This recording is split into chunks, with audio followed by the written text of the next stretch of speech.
काही काही लोकांना 10-15 जागा आहे, त्या लोकांना जवळ शाखा कशा येतील, बँकेचा कारभार कसा वाढेल, बँकेची ATM कशी वाढतील याचा प्रयत्न आपण या निमित्ताने केला पाहिजे. आणि ही जी सरकार चळवळ आहे ही सर्वसामान्य माणसापर्यंत कशी पोहोचेल याचा विचार आपण बारकाईने केला पाहिजे. आज या कार्यक्रमाच्या निमित्ताने ही सगळी दिग्गज मंडळी आपल्या व्यासपीठावर आली. खरं म्हणजे याचं नोटीकरणाचं मला घेणं नावांचे असते का, आज करू उद्या करू असे करत काळ गेला. आणि कधी कधी भाग्य एखाद्याचं असतं, दुर्दैवाला दादा आपल्या खायात नाही. बाबासाहेबांना ही संधी आली. बाबासाहेब बापू आम्ही सगळे एका लाईनीत असं बसायचं. बापू आणि बाबासाहेब शेजारी असायचे आणि दोघं सागर कारखानदार, त्यामुळे दोघांचं सारखं तुमचा अलीकडच्या बाजूला असायचं. पण आमची मैत्री असायची, बापूची आमची मैत्री, बाबासाहेबांची आमची मैत्री. आमच्यातला एक सहकारी आज मंत्री झाला, तर आपल्या तालुक्याला ती संधी होती, आपण ती घालवली.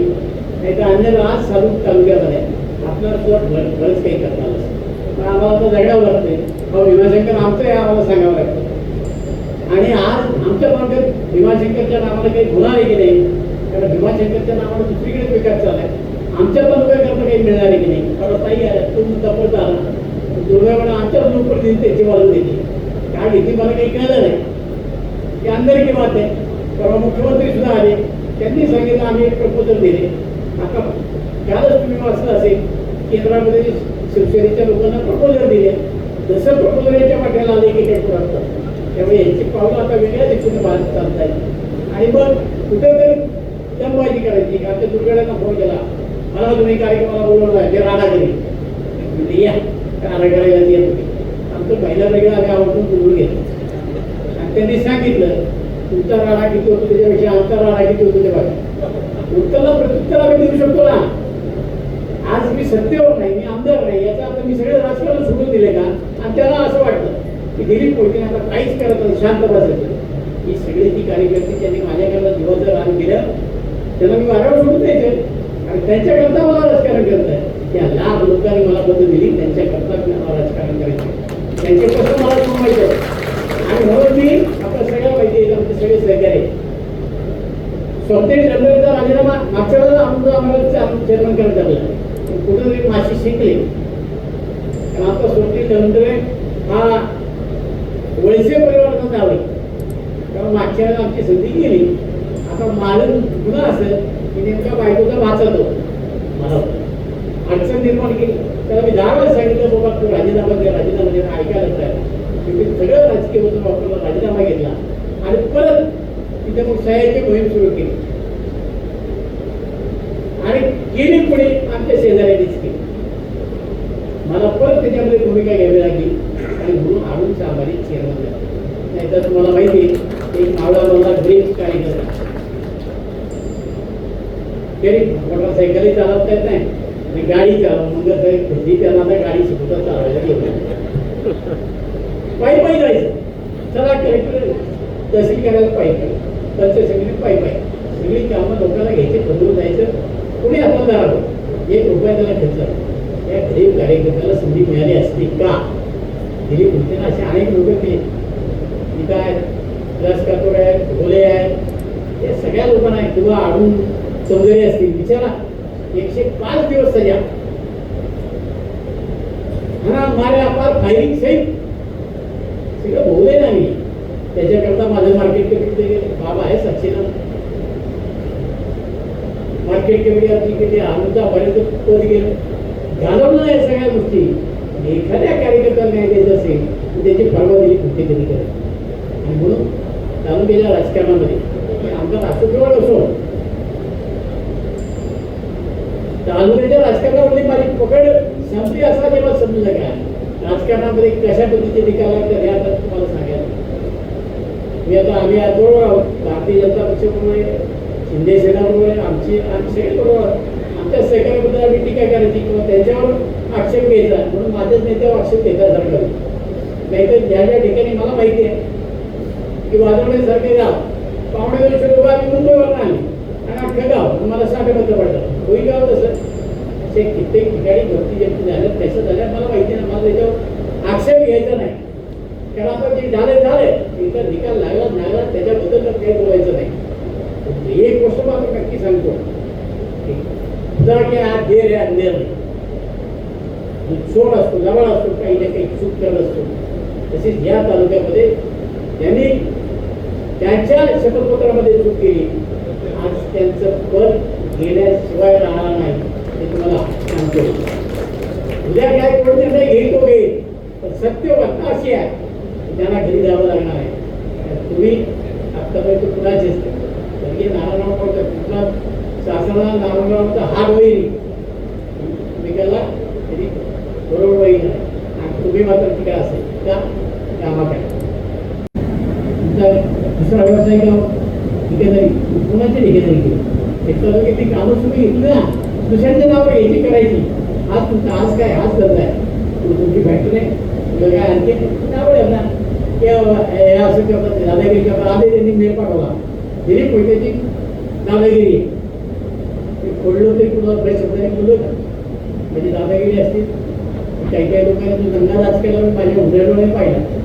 मला माहिती काळ नेहमीबद्दल असतो. ज्या लोकांनी मला 14ला पाडलं त्यांनी 19ला निवडून दिलं, ज्याने 24ला पाडलं ते उद्या दिलीप मोठीला आमदार केल्याशिवाय राहतो याची मला खात्री नाही. हेच लोक आहेत, लोकांशी मस्ती करून जमत नाही. गळ्यामध्ये माळ घालायची टक्क्या लावायचा रामकृष्ण हरी म्हणायचं.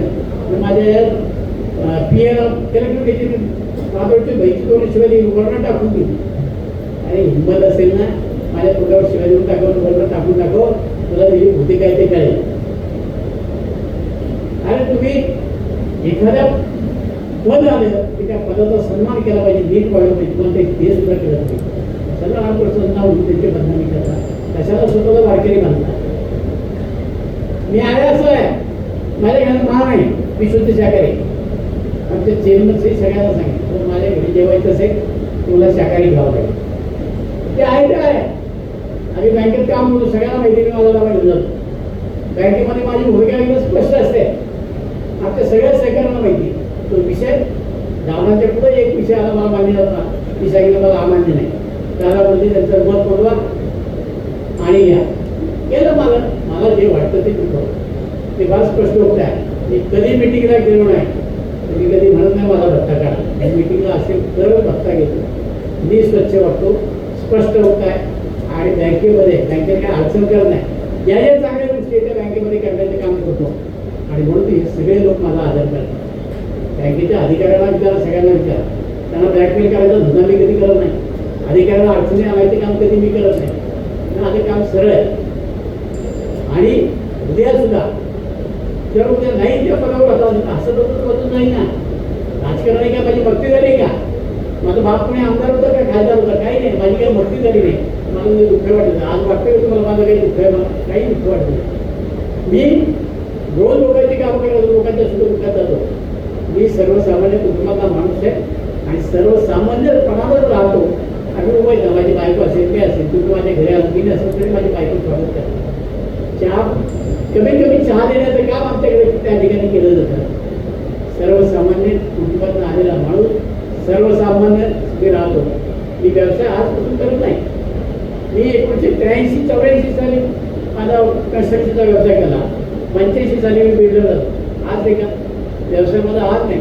त्या काळामध्ये मी प्रॉपर्टी घेऊन ठेवल्या, आज करत नाही. मी पहिला सरपंच होती, माझ्याकडे वोटमेंट येणे होती, सगळ्यांना माहिती. मी पहिला संचालक होतो जिल्हा बँकेमध्ये, जिल्हा परिषदेमध्ये माझी बायको गेली. माझ्यावर प्रेम असल्याशिवाय लोकांनी केलं नाही. तर बाजूला झालं. मी ग्रामपंचायत सरपंच होतो, माझ्या घरातून मी पण ग्रामपंचायत. मी जिल्हा परिषदेला त्यांचं माझं कोणी उभे नाही. आता तर ओपनची जागा दिसते, मला करता आलं असतं. अवघड नाही, पण मी एका ठिकाणी अडकलो असतो. बाकीचे माझे सगळे सहकारी असतात. राजकारणाला काही चुका नसतात. माझ्या जवळच्या सहकार्याने मला धोका दिला. ज्याला मी कुणाला सोसायट्या काढून दिल्या, कुणाला आणखीन पाहिजे ते लोक माझ्याबरोबर भाषण करताना मी पाहिलं ना, त्या विश्वास करून मी सगळ्या ज्या ज्या लोकांना मी मोठे केले त्यातले अनेक लोक कसे वागले हे पाहतोय. आणि मग तुम्ही ज्यांना मोठे करतात, जवळचे आहे, ज्याच्या विश्वास करतात तेच इतर विश्वासघात केला तर राजकारणामध्ये उलटं पालटं व्हायला वेळ लागत नाही. ते घडलेलं आहे. मग काहीला पाहुण्या रावड्या ठेवल्या, हा माझा नातेवाईक आमचा नातेवाईक ना. आता आता किती नातेवाईकाचं भलं झालं मला माहीत नाही, पण त्या नातेवाईकांना सुद्धा घालूनच ओरडावं लागेल, दुसरं काही त्याच्या वाट्याला येणार नाही. मी 6 निवडणुका लावल्या, कुठल्याही माणसाने नातेवाईकांनी किंवा तुम्ही सांगा त्याचा गैरफायदा घेतला नाही. आता 1 रुपयाला निघताना तुम्हाला 10 रुपये खर्च करायला लावले नाही. मी माझ्या हिंदू निवडणूक लढाय हिंदू उभा आहे.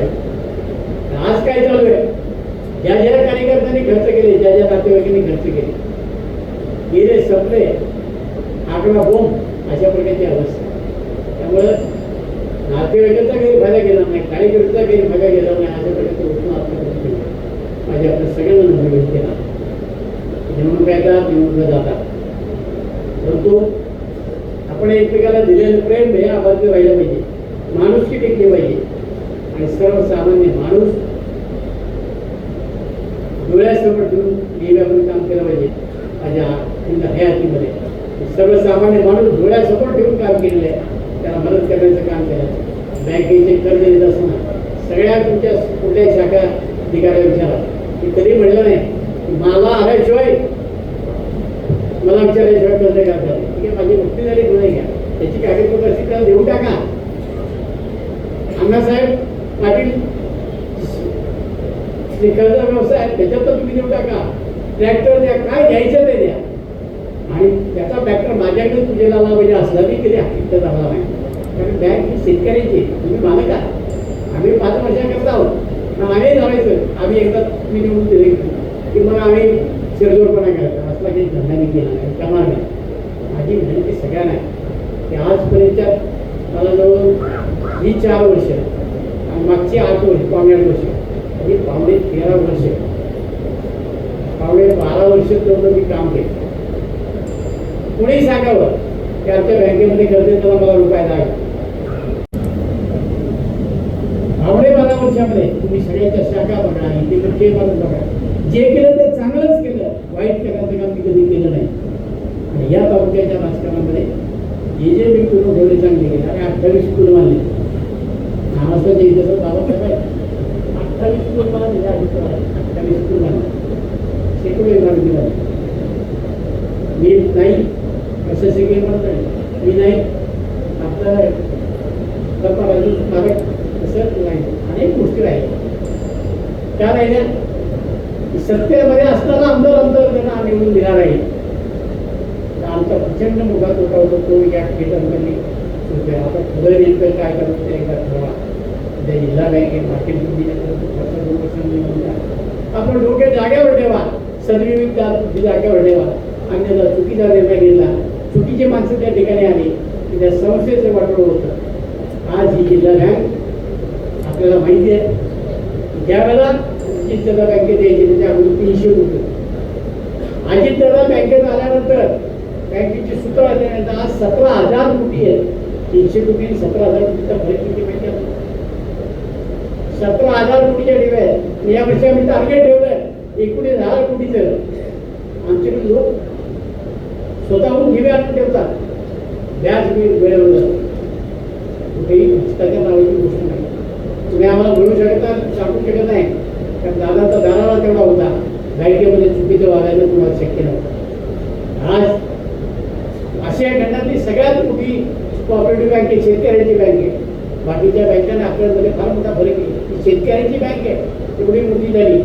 आणि म्हणून पुणे जिल्हा मध्यवर्ती बँक ही एक अग्रगण्य बँक आहे. आणि अशा बँकेत काम करण्याची संधी तुमच्यामुळे मला मिळाली, मी स्वतःला भाग्यवान समजतो. आणि आज माझं भाग्य असं आहे की जी शाखा, पहिली शाखा जिल्हा मध्यवर्ती बँकेची या ठिकाणी होत आहे, तिथं 100 वर्ष पूर्ण होतात. आणि त्याचा साक्षीदार मी होता, मी त्या ठिकाणी संचालक आहे. त्या 14 सोसायट्या आहेत, त्याला 100 वर्ष पूर्ण होतात. त्याचं सत्कार करण्याचं भाग्य मला लागतं. आता याच्या पलीकडे आणखीन काय पाहिजे? हे सगळं मला माझ्या कारकिर्दीमध्ये अनुभवता आलं. म्हणून मी आपल्या सगळ्यांचा ऋणी आहे. आपण संधी दिली तर पुढच्याही कालखंडामध्ये आपली सेवा करण्याचं काम मी करेन, थोडं आश्वासन या निमित्ताने देतो. दिलीपांना मोहिते असतील, बाकीचे संचालक मंडळ असेल, सर्व कर्मचारी वर्ग असतील, आपण सर्वांच्या सहकार्याने आज आपल्या आशिया खंडामध्ये आपली बँक पहिल्या क्रमांकावर आलेली आहे. हा काही सहज प्रवास झालेला नाही. अतिशय काटकसरीने या ठिकाणी नियोजन केलं. 194च्या आसपास या ठिकाणी बँका आहेत. नवीन नवीन टेक्नॉलॉजीचा पूर्ण वापर केलेला आहे आणि ज्या माणसाला कर्ज पाहिजे त्या माणसाला कर्ज देण्याचं काम या बँकेच्या आणि सोसायटीच्या माध्यमातून झालं. म्हणून आज बघतो आपण सहकार चळवळ आपल्या राज्यामध्ये ज्या लोकांनी याचं स्वप्न बघितलं, धनाजीराव गाडगे असते, पंजाबरावजी देशमुख साहेब असते,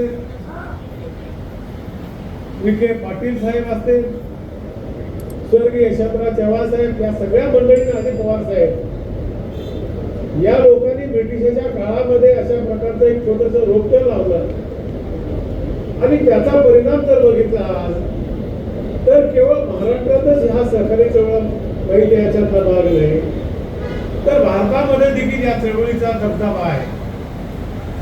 एवढंच नाही तर आज बघतो आपण जगामध्ये या सहकारी चळवळीचा दबदबा आपल्या महाराष्ट्रात या सहकारी चळवळीचा आहे.